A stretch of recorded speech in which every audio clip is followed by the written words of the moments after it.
Hello, I'm Chad Starr with the Welding Department here at the Saginaw Career Complex.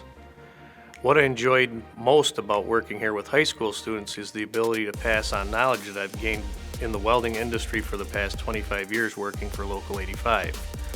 Students come in knowing very little to nothing about welding, which is the best way to start and learn for the students. They can be taught from the beginning and progress from there at their own speed.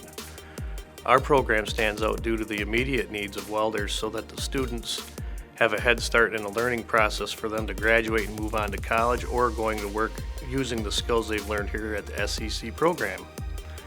We teach stick metal arc welding, gas tungsten arc welding, gas metal arc welding, and oxy-fuel welding processes, along with oxy-fuel cutting processes.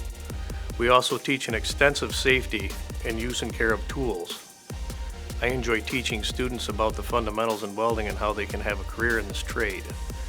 I have welding certifications in stick metal arc welding, gas metal arc welding, gas tungsten arc welding, and semi-automatic gas tungsten arc welding processes. I'm also a certified welding inspector endorsed through the American Welding Society. Thank you, and I'm looking forward to meeting all of you.